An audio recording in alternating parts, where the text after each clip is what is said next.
Coming up on The Hustle, it's draft week, and trust me, you don't want to miss it. We take a look inside the NBA playoffs, as well as puck drop for the NHL playoffs, and your top Hustle plays. All this coming up on The Hustle.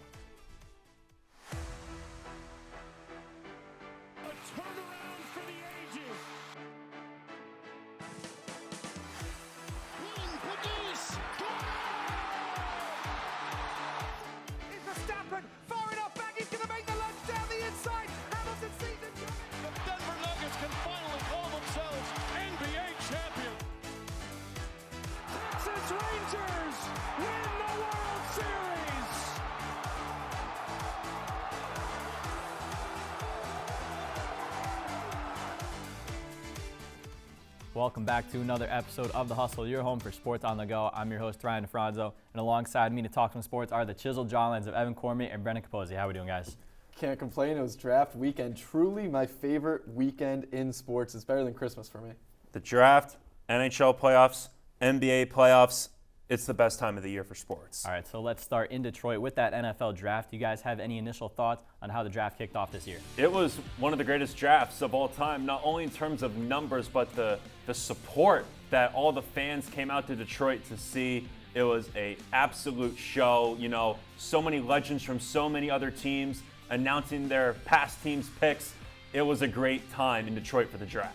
Absolutely. The biggest winner of the weekend was Detroit, and I'm not talking about the Lions. They broke the all-time attendance record at the draft. They were packed in there like sardines all the way until day 3. It was just a great event for the city, a great event for the NFL, and a great weekend for football. Now, of course, we have to mention the Atlanta Falcons selecting Michael Penix Jr. in the top 10 after they just handed Kirk Cousins a huge load of cash. Absolutely. This was the shock of the night for me, as it was for most football fans. But it's not really because they elected to go out and get who they think is going to be their quarterback of the future. We've seen other teams use that strategy in the past, and it's worked out for them. Think to the Packers. They did it twice with Aaron Rodgers and Jordan Love. My issue is that the Falcons were 20th in defense against the run, 22nd in sacks, and 29th in interceptions. They were drafting at a point in the night where a single defensive player had yet to be taken. They could have gotten anything, but they elected to go with a position that they frankly did not need, Brendan. You mentioned the defense. This is a very deep wide receiver class. They didn't take a top wide receiver. Penix has torn his ACL twice in his career. You know, he had a great year leading Washington to the national championship, but, you know, he might not play for 4 or 5 years. That's what the Falcons said a couple days after the draft, so a very controversial pick in the top 10. All right, now looking at some of the big picture for these guys, who do you think is in the best situation to start their career? Oh, it's Xavier Worthy for the Chiefs. You know, you're going to lose Rashid Rice with the car accident incident that happened in Texas. The fastest 40 time at 4.22. You come into a great situation alongside Marquise Hollywood Brown, Travis Kelce, and the greatest quarterback probably of all time, Patrick Mahomes. Speed, greatest quarterback. You can't think of anything greater as the Chiefs go for a 3-peat. Absolutely. Well, when it comes to losing a player to off-field issues, that's worst case scenario for any NFL team. But for me, it's going to be Nate Wiggins, the cornerback for the Baltimore Ravens, who was selected 30th overall. And if you look at their cornerback 1 in Marlon Humphrey, this guy's like if you just took him and copy and pasted him. He's about 6'2". He's rangy. He's going to be a great man-to-man corner and a perfect fit for that Baltimore defense. All right, now, Evan, we have to mention the quarterbacks. 6 of the first 12 picks were quarterbacks, so give me the quarterback who you think is in the best landing spot. Absolutely. Well, I tried to jump the gun there with Caleb Williams. He, as lame as it is, he's the best fit. I think Chicago is in a great place to accept their future. They're about to build a quadrillion-dollar stadium. They had a huge offseason. I believe he wants to be the best quarterback from this class, Brendan. I think it's J.J. McCarthy. You know, he doesn't have to move far from Ann Arbor to Minneapolis. And when you have a guy in Justin Jefferson who's has an argument for the number 1 wide receiver in the NFL, J.J. McCarthy is really in a great position to possibly get Offensive Rookie of the Year.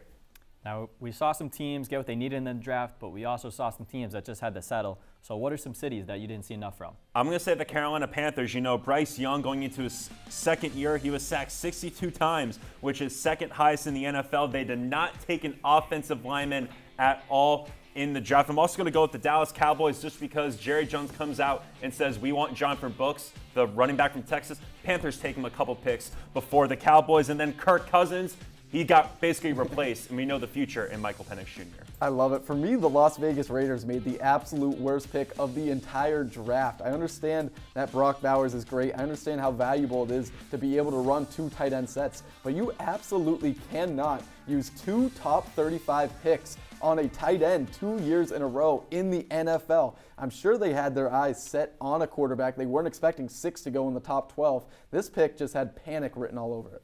All right, now, Evan, let's take a look at the other side. What are some teams that exceeded your draft expectations? Well, the Arizona Cardinals made 12 selections in this year's draft. That includes the best pound-for-pound player in Marvin Harrison Jr. And then following that theme, the Patriots are another horrible football team who had a lot of needs, and they addressed said needs. So for these 2 teams, it's going to come down to, are their picks going to hit, as for the rest of the 30 teams as well. So they had needs, and they went out and they got their guys. The Commanders with Luke McCaffrey, the wide receiver from Rice, and the Heisman Trophy winner Jaden Daniels. The Bears with Rome Odunze and Caleb Williams, another 1-2 combo in the NFL. And then the Los Angeles Chargers, Ladd McConkey and Brendan Rice, 2 weapons for Justin Herbert, and Jim Harbaugh loves to run a great offense, so I'm expecting great things, especially out in LA. Okay, guys, there's always a few diamonds in the rough in the draft, but who do you think is going to steal the show this year? Once again, it's the Philadelphia Eagles. You take 2 top corners in the NFL draft. Cooper DeJean, who is projected to be a first-round pick, goes in the 2nd round to Philadelphia. Speed, awareness, great at breaking up passes. He also has the ability to do a punt return situation as well. And then Quinton Mitchell, he was the number 1 cornerback in the draft. 2nd fastest 40 time at 4.33. There's a little bit of a question with the competition that he faced at Toledo, but this is a special player. The backfield for Philadelphia is unstoppable. Absolutely. Who's better at their job than Howie Roseman? The Eagles made out like bandits, but for me, the steal of the draft didn't even come until the 5th round, in which these Philadelphia Eagles selected Jeremiah Trotter Jr. He's an inside linebacker from Clemson. He's one of 14 players in college football history to record more than 10 sacks, 5 interceptions, and multiple pick sixes in a career. He didn't test very well, so that's why he fell this far, but he's what I would describe as a very good football player. All right, that is all the time we have to talk about the NFL Draft. Brendan, Evan, thank you for joining me as always, but don't go anywhere because we're about to take it up a notch as we dive into the NHL and NBA playoffs. Stay with us on The Hustle.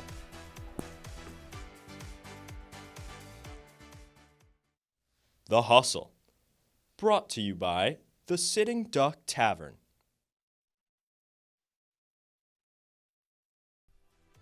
Welcome back to The Hustle, your home for sports on the go, and here to talk some hockey with me are the ever so beautiful Jared McCabe and Sean Gannon. What's up, brothers? Glad to be here, man. Looking forward to talking some playoff hockey. All right, so let's start things off in the East with the President's Trophy winners, New York Rangers, made easy work of their first-round opponent. Yeah, guys, this was supposed to happen because the Capitals came into this series with a negative 37 goal differential in the regular season, and plus, the Rangers just won the President's Trophy. They're a superior team.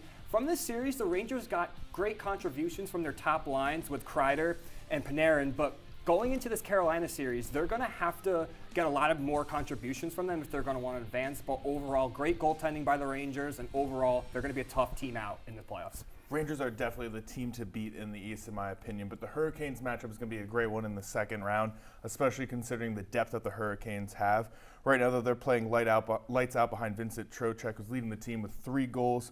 He's leading the team also on the ice with 22 and a half minutes, which is absolutely insane. This team has been playing lights out all season. It's going to continue well into the postseason. All right, now switching gears a little, we saw them reach the Stanley Cup Finals last year, but are the Florida Panthers poised for another run at the Cup?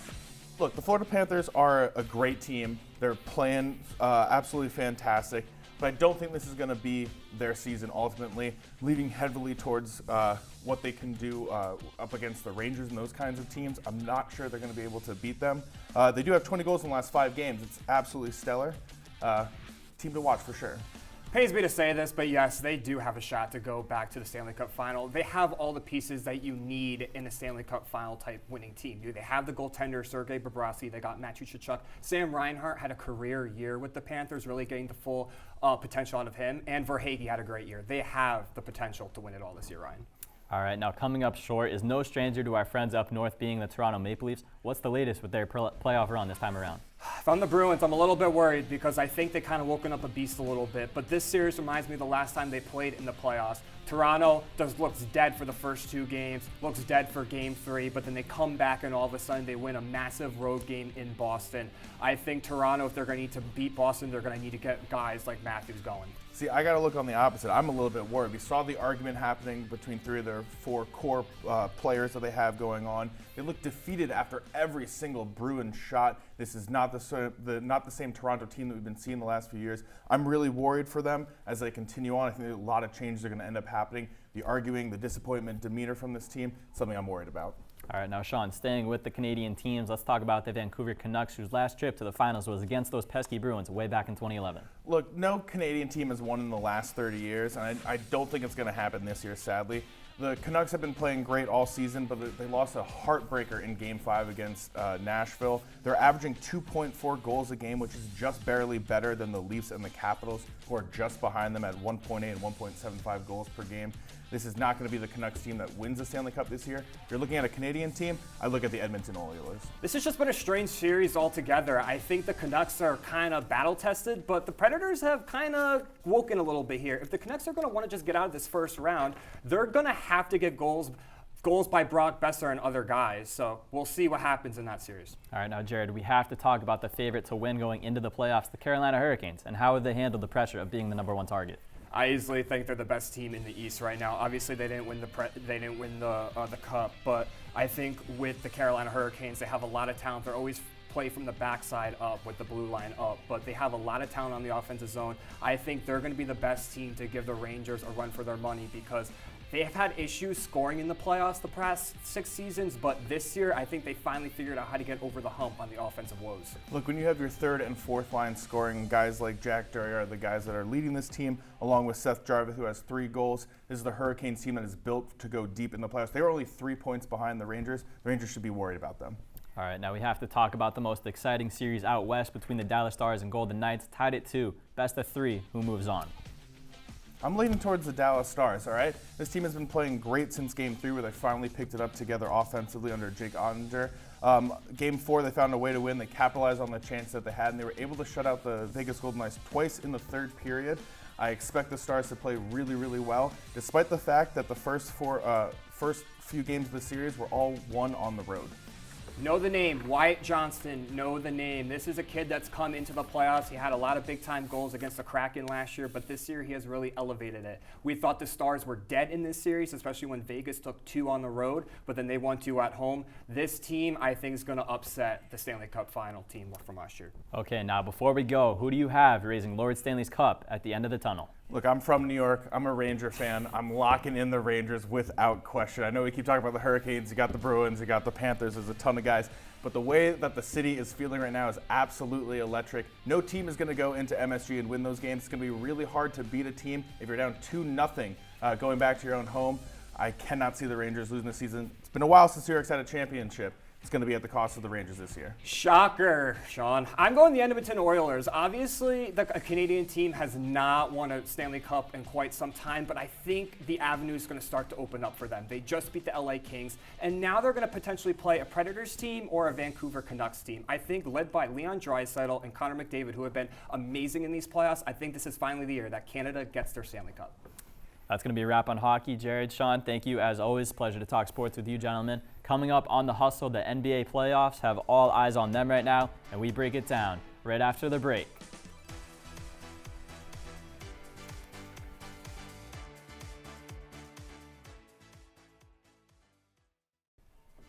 Welcome back to The Hustle, your home for sports on the go, and ready to talk some basketball with me. We have Fred Shin and Evan Cormier, and let's tip things off with the white-hot Boston Celtics. What can you tell us, Evan? Yeah, what a series these Celtics put together down there in Miami. I'm going to give you a couple stats. Jaylen Brown finished the series with 114 points. Derek White finished the series with 112 points. Jason Tatum finished the series with 109 points. That's well over 20 points per game from 3 of your 5 starters. That is very much not normal. They look like the 2016 Warriors out there, Fred. They were nuclear. I mean, they looked amazing. There are no holes in this team. There's so many great players, and I mean, against a damaged Heat team, I didn't see them losing this series at all. They handled it really, really well, and I see them having quite the easy time going through the Eastern Conference. All right, now we talked about New York hockey doing well, but the Knicks are also at the top of their game. So Fred, what can you tell us about their story? I mean, the Knicks look really, really great. They're a great team. They like to play together, and we see that. You got the Villanova boys. But not only that, you have a team of winners. OG Anunoby, former NBA championship. Josh Hart, he's a winner. Jalen Brunson, of course, is a winner. They love to make those clutch plays in big moments. Yeah, I'll stick my neck out there and say I was wrong. I thought the Knicks were going to steamroll the 76ers team, but there are two things that I didn't account for. The first thing is named Tyrese, and he is very, very good at basketball. 32 points per game right now. He's completely taken over. And the second thing, it is the New York Knicks. The New York Knicks are the New York Knicks for a reason. There's a reason that everybody's surprised that they're the 2 seed. There's a reason that they don't go far in the playoffs. This is a very inexperienced team when it comes to the postseason, and so far this series, we're starting to see that come to life. All right, now let's take a look at one of the more overlooked series and potentially one of the biggest upsets, Pacers-Bucks. What's happened there? Yeah, well, once again, I was wrong. I was on record describing what I thought was a superior supporting cast in Indiana. Then in Game 5, the best player on your team goes down. So now they don't have Giannis, they don't have Dame, and they still find a way to win by 30. I have no idea how the rest of the series is going to play out after that Game 5 performance from Milwaukee, but I do think that Indiana is going to clean up their garbage and take care of business tonight in Game 6. Right, and I think the only upsetting thing here is for the Bucks. They don't have Giannis, and that's why the Pacers are handling this really well. If Giannis was playing, they would get absolutely steamrolled. The Pacers are not that good of a team, and if the Bucks had Giannis, they would be making a deeper playoff run. All right, now Fred, we have to talk about the two young teams going head-to-head, the OKC Thunder and the New Orleans Pelicans. What's the scoop there? Well, the Thunder are a really, really great team. They have so many great young players, and while inexperienced, they definitely have, a lot of talent in the future and could even be a potential dynasty in the future. The Pelicans, they don't look really that great, and, Zion Williamson decided not to play again and spend his time at the Wendy's drive-thru. Yeah, Zion Williamson still has not played a single minute in the playoffs so far in his entire career, and the Pelicans are catching a lot of flack for an uncompetitive 4-game series, but I'm kind of worried for the Thunder. They go out there, this is a young team without playoff experience. I already touched on how that's hurting the Knicks already. So now this is a team without playoff experience. They play a bad team in round 1. They win in 4 games. Now they're going to have to go play the Mavericks, who is not an inexperienced team. Kyrie Irving and Luka Doncic are going to give you all they have in this next series. So I kind of feel bad that OKC did not get very good reps in this first round. All right, now we can't talk basketball without talking about the Lakers, but things haven't gone according to LeBron this year, have they, Evan? Yeah, you said it. I'm so sick and tired of the fact that we are forced to talk about the Lakers. They are no better than NOLA. They're no better than the Nets. LeBron James is the greatest player to ever touch a basketball, and it would be a crying shame if we don't see him play in the NBA again after this series, so I understand that that is a big story. However, first and foremost, they're not very good. They're not a great team. And then secondly, they're playing the defending champions in the Denver Nuggets. So there's really no reason that they should have won this series. Right. I mean, the Lakers look really bad. They haven't been playing well together. LeBron James decides to trade the whole team, and he clearly has no chemistry with his coach. So that team is falling apart, and hopefully they make moves in the future. All right, now moving on to one of the biggest mismatches in a series, and the Timberwolves and the Suns. Fred, is it lights out for Phoenix? Absolutely. Bradley Beal is a pathetic basketball player. Anthony Edwards is really, really good, and I think he's going to be a really, really great player. He's a killer, and that's what makes a really, really good player and a really, really good playoff performer, which is what we saw from the Timberwolves so far. Yeah, the Timberwolves played their way into what has become my favorite team in the West. Anthony Edwards was electrifying, 31 points per game, more than 5 rebounds and 5 assists per game, more than 2 steals per game. He electrified the basketball world. But let's talk about Kevin Durant and the Phoenix Suns. What team is Kevin Durant, poor old Kevin Durant, going to run to this offseason? What 2 All-Stars will he be teaming up with? My bet is going to be the Miami Heat. He's going to go down and join Jimmy Butler and Bam Adebayo and make a bunch of money. We already know that Kevin Durant loves the party scene. I think he's going to be in red and black next year. All right, now I need to know who you guys are taking to be the last team standing with the final buzzer goes off. I got the Dallas Mavericks. Luka Doncic is a superstar, and in my opinion, the best player in the NBA.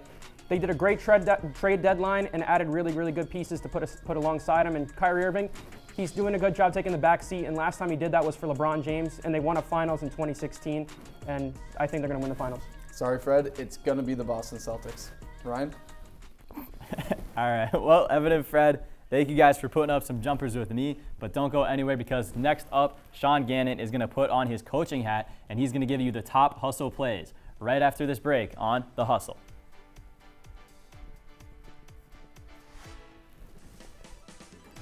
The Hustle is brought to you by Goodfellas Pizzeria, established in 1999.